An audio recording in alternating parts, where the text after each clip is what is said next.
Salam damai sejahtera bagi Bapak, Ibu, dan Saudara sekalian dimanapun Anda berada. Kita akan bersama merenungkan tema tentang menggiurkan tapi juga menyusahkan. Dan mari kita berdoa bersama. Tuhan, pimpinlah kami belajar dari firman-Mu untuk kami boleh bertumbuh dalam iman kami.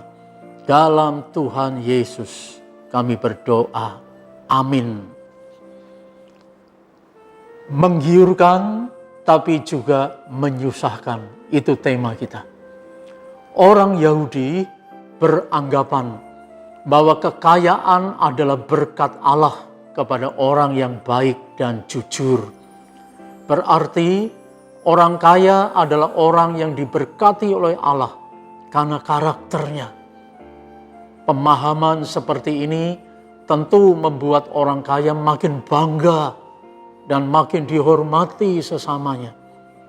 Tapi waktu ada orang kaya datang pada Yesus menanyakan apa yang harus diperbuatnya untuk memperoleh hidup yang kekal, karena dia sudah melakukan semua perintah Allah, tapi orang itu terkejut dan pergi meninggalkan Yesus. Setelah Yesus menantangnya seperti dalam Markus 10 ayat 21. Pergilah, jualah apa yang kau miliki, dan berikanlah itu kepada orang-orang miskin. Wah, eman betul harta sebanyak itu dibagi-bagikan pada orang miskin. Sambil melihat orang itu pergi, Yesus berkata kepada murid-muridnya dalam Markus 10 ayat 23. Alangkah sukarnya orang yang beruang masuk ke dalam kerajaan Allah. Tentu murid-muridnya terkejut mendengar pernyataan Yesus. Sebab menurut pandangan orang Yahudi, makin kaya seseorang berarti dia makin baik. Kalau makin baik, tentu mudah sekali masuk kerajaan Allah, bukan? Melihat reaksi murid-muridnya, Yesus menegaskan lagi. Lebih mudah seekor unta melewati lubang jarum daripada seorang kaya masuk ke dalam kerajaan Allah. Ayat yang ke-25. William Barclay menolong kita dengan terjemahan yang lebih mudah dimengerti. Yaitu demikian, alangkah sukar bagi mereka yang mengandalkan kekayaannya untuk masuk ke dalam kerajaan Allah. Mengapa demikian? Pertama, hati, pikiran, dan perhatian orang kaya dapat dipastikan tertuju kepada kekayaannya. Sebab ia tidak mau nilai kekayaannya merosot. Tiap-tiap hari ia terus berpikir bagaimana mengembangkan dan mengelola kekayaannya itu. Makin hari ia akan makin terikat memikirkan kekayaannya. Ia harus mengikuti dan mencermati gejolak dan perubahan moneter dunia ini. Dengan demikian, sulit baginya untuk memikirkan yang lain. Apalagi memikirkan Allah yang tidak kelihatan. Memikirkan dirinya dan keluarganya yang di depan mata bisa-bisa saja kekurangan waktu. Sehingga tidak jarang orang kaya kesehatannya bisa terganggu dan keluarganya jadi amburadul. Inilah ancaman memiliki kekayaan. Makin kaya maka makin terikatlah jiwa, pikiran, hati, dan waktunya pada kekayaan itu. Tidak ada waktu lagi untuk Tuhan dan sesamanya. Kedua, segala sesuatu dilihat dan diukur dengan keuntungan juga dalam hubungannya dengan sesama dan dengan Tuhan.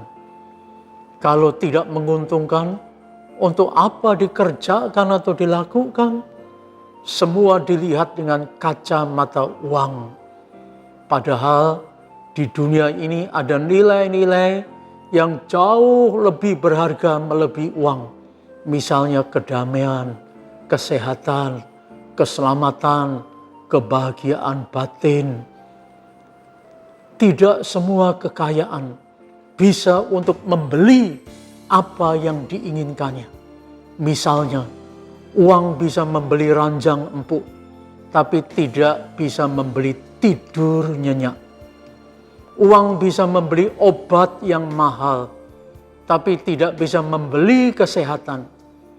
Uang bisa membeli pesawat, tapi tidak bisa membeli keselamatan.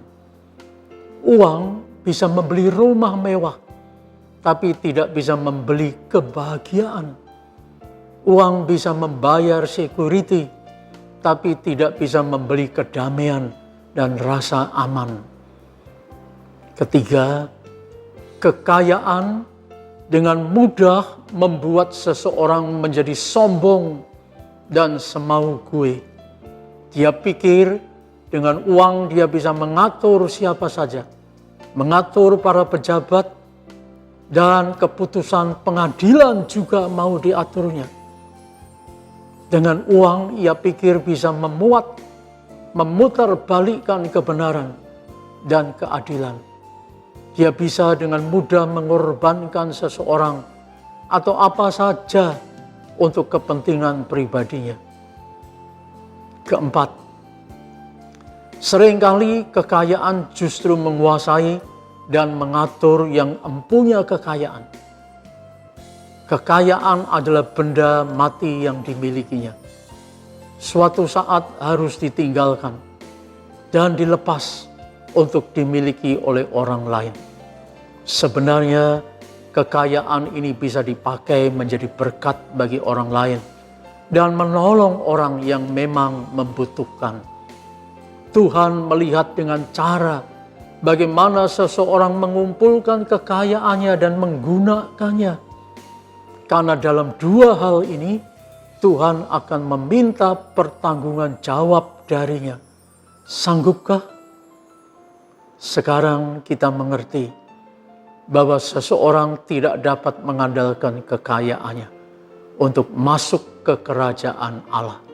Sebab keselamatan adalah hanya anugerah Allah kepada manusia melalui kematian dan kebangkitan Yesus saja. Kekayaan tidak bisa menyelamatkan, tapi orang kaya bisa diselamatkan hanya karena anugerah keselamatan Allah melalui Yesus. Allah tidak menolak orang kaya, tapi yang ditolak adalah orang yang mengandalkan dan mempercayakan dirinya hanya pada kekayaan, benda yang mati itu. Amin. Mari kita berdoa.